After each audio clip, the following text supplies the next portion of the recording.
One, I would look at the age of the cat because you're going to play differently with a kitten than you would with my 18-year-old geriatric cat.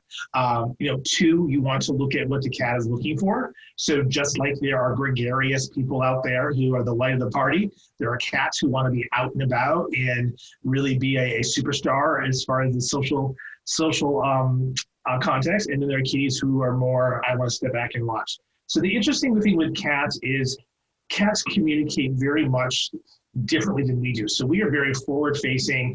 I'm going to look at you. I'm going to make eye contact. I need to do protracted eye contact.